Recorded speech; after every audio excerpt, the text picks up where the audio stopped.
Hello, everyone, and welcome back into the GSMC Fantasy Sports Podcast. And to close out today's show, we're talking about the 5-4 matchup, a pretty bizarre one here in the quarterfinal field as to these two teams' divergent paths in making it to this point. Texas, Arizona State. And this game certainly has a lot of storylines about how both of these teams got to this juncture. Texas as a first-time SEC member and ASU as an unexpected Big 12 champion. But ultimately, I think that this game certainly has the players and talent to make it a very exciting one, unlike perhaps what many people in Vegas and outside think of this one as well. So without further ado, let's jump right into it. Let's talk about these two teams' divergent paths before we get into our ultimate keys to victory for both of them and this betting preview here. Let's start off with the more unexpected of these two participants here, the Arizona State Sun Devils. For the season, Arizona State was projected to be last in Big 12 play. And if you remember all the things that happened to Arizona State in the first half of this decade, the Herm Edwards tenure, the NCAA sanctions, what Kenny Dillingham walked through the door into these past couple of seasons. Even having a guy like Jaden Daniels, losing to LSU, watching him win the Heisman, and ultimately be one of the best rookie QBs of these past couple of years with Washington. Watching all that happen to your football team, going into a new conference these past couple of years, and not being thought highly of. To now, 4th seed with a bye into the College Football Playoffs, a 11-2 record as Big 12 champions, is very impressive. So I have to applaud Kenny Dillingham, the Arizona State Sun Devils organization, and ultimately this very special football team playing some of the best football these past couple of weeks for this moment. Because a lot of people knew the Big 12 was going to be open, but not as open as potential last place projection to win this entire thing. And so I have to applaud this Arizona State Sun Devils team, even as a Texas fan. But speaking of Texas, let's talk about their impressive first season in the SEC. Only runners up there, losing twice to Georgia here. There are only 2 losses of the season for that matter, but still running through the SEC like it's nothing. Yes, you can talk about them quote-unquote rolling out the red carpet for Texas by giving them a pretty easy SEC slate, but ultimately you have to beat whoever in front of you, and Texas did that to a T. Got a pretty impressive win, their first ever CFP win against Clemson last week, and now they're coming to this matchup as a heavy favorite here. But I have to applaud them for their transition to the SEC, handling it with ease, and ultimately making seemingly other transition from Quinn Ewers potentially to Arch Manning next season look a little bit more easy in that department. But summing up this game is going to be pretty difficult here, because either this game is going to be as close as people think, or Texas just asserts its dominance, much like they did against Clemson here.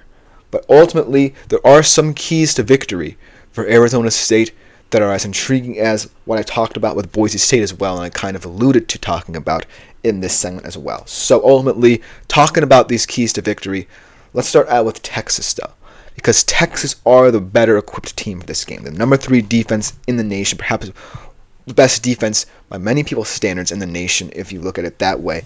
And then an offense that certainly can play a brand of football that's very tough to stop when both of their running backs are on their game. When I look at the best ways to win the championship, which is what Texas ultimately wants, and especially in this game, keys to Texas victory here and from here on out are exploiting secondaries on intermediate routes. Because when I look at Texas, all the pressure is going to fall on Quinn Ewers' shoulders. They made the decision that Quinn Ewers is the guy going into the postseason. Quinn Ewers clearly could have declared for the draft, much like Carson Beck said, and said, you know what, go into this one with Arch, figure it out. But no, he came back, and he wants to go out with a bang for Texas, or at least to a new team with a championship to show them what he's all about.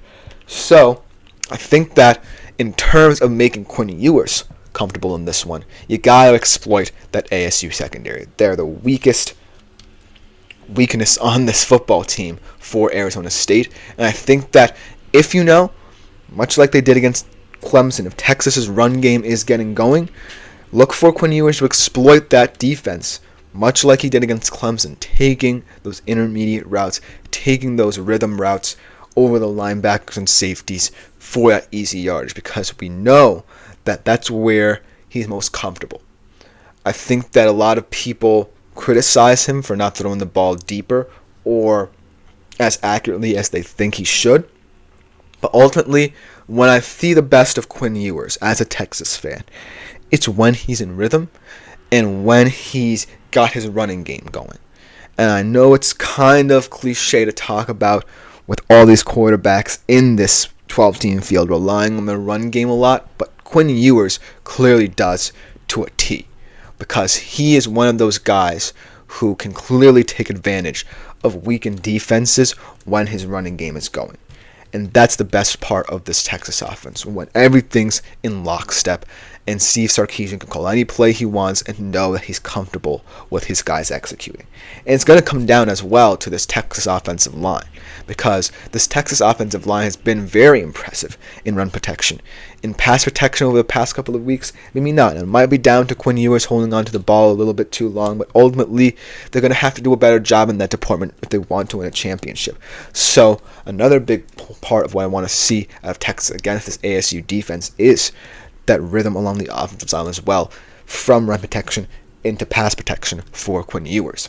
So that's ultimately going to be a big part of this game. But that's what I want to see, because if Quinn Ewers is not in his game in this one, then I start to worry a little bit about what this Texas team is capable of doing, because their ceiling is very high, but their floor could fall out on them, because this is ultimately the way that I think Texas offense can ultimately win this entire thing, if Quinn Ewers gets in rhythm because of this run game.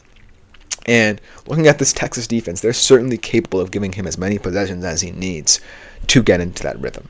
But if you don't get into that rhythm, and if your red zone offensive woes start to show up again, and this run game gets shut down potentially by this Arizona State defense, and nothing's really going right, then that's when you have to start to panic, because that's when Quinn Ewers isn't in rhythm, when nothing's going right. So everything has to fall into step for this Texas offense in the rest of these games, not just this particular one. But I would love to see Quinn Ewers really get back to his best football through the air, through those intermediate routes that he really loves. So that will be my key to victory for Texas. Then for Arizona State, it's quite simple. Cam Skattebo has to have the best game of his collegiate career, much like Ashton Jeanty has to do against Penn State. Cam Skattebo is certainly capable of that, second only to Ashton Jeanty in terms of yards per scrimmage. First running back since 2016 to have 1,500 plus yards rushing and 500 yards receiving, so he really is one of those other everymen in these underdog teams here in the quarterfinal. Now, ultimately, when I look at the makeup of this ASU offense, they really did lose a lot when Jordan Tyson went down. And it's not like Sam Leavitt is going to be someone who's going to fall under the microscope very heavily, because you already know he's up against it, and he's still a very solid quarterback, only quarterback in the nation at that to have 20-plus touchdowns and commit less than 5 turnovers in this season. But I still think that Cam Skattebo has to be the guy, because he is someone who is capable of scoring all the points for this offense, and that this offense might need to keep up with Texas in this one. So I do think that Sam Leavitt's going to come into scrutiny, but it's not entirely his fault, because I do feel that if there needs to be a contingency plan, I don't necessarily think the ASU staff will be well equipped to handle it, because that's really been their MO, to get Sam Leavitt in rhythm because of what Cam Skattebo can do. And he's certainly capable of breaking down a Texas defensive front that has at times looked very vulnerable against the run, if at that. But I feel like Sam Leavitt is someone who I just can't necessarily rely upon to get his team back in the game. And it really comes down to, well, looking at last week when Kay Klubnik really got his team back into the game. can Sam Levitt do the same? I don't necessarily think Sam Levitt is Cade Klubnik, or he has the wide receiver core that can really elevate their games for him, like Cade Klubnik had in that matchup. I think that Melquan Stovall is a talented guy, but he's not a 1,000-yard receiver, and you really don't have anyone outside of him to catch the football as effectively as a guy like Jordan Tyson did to really complement the run game in Scadaboo. So this really hits home for ASU here, because you're faced with the reality that you're down your best weapon in the pass game, and Texas secondary is going to be out for blood in this one, trying to get back to their best after a little bit of a debacle against Clemson last week. So look for this game to ultimately come down to how much the load Cam Scadaboo can really carry for this Arizona State offense. And then ultimately, looking at the prediction, yes, there's a huge discrepancy, much like there was between Penn State and Boise State here. Texas 14-point favorites. Texas minus 650 in terms of money line. ASU plus 425. The over-under 51.5. But I have to think that this Arizona State offense has a really special and unique way of breaking down that Texas defense, because this Texas defensive front has a lot of depth, a lot of experience. But I do think that at certain moments, if you have a competent ground game, chances are your quarterback doesn't have to do a lot against Texas. Because if Cam Scadaboo really can have a legacy game like I said he can, then Arizona State can cover the spread. But I do think that Texas will just have enough to where the spread is covered, but only just barely. I'm actually going to stay on the side of what CBS Sports said and be kind of in the camp where Arizona State can score a couple touchdowns, get at least 21, 28 points even maybe. But ultimately, Texas will just be bigger, stronger, and faster in this one and really impose their will, both through the air, I believe, with Quinn Ewers getting in rhythm off the running game as well. Because I think that ultimately the ASU defense can stop Texas offense as many times as they need to for Cam Scadaboo to really make an impact as to where I go. This could be an upset. So that's why I have to take Texas here and this lofty spread, much like I did against Penn State, just because they are the better football teams. But let me know what you think in the comments after I record this show. But that will just about do it for this one. This has been the GSMC Fantasy Sports Podcast, brought to you as always by the GSMC Sports Network. I've been your host, Christopher Shepard. Thank you all for tuning in. Like, follow, and subscribe to the show and the network if you so choose. Remember all the details I talked about concerning ways to contribute and interact through YouTube, the Super Chat, Super Things, and Super Stickers features, and through our website, gsmcpodcast.net, if you so choose. But other than that, I'm out. See you again on Friday. But other than that, Happy New Year to you all as well. And we'll get back to regularly scheduled programming in the very near future.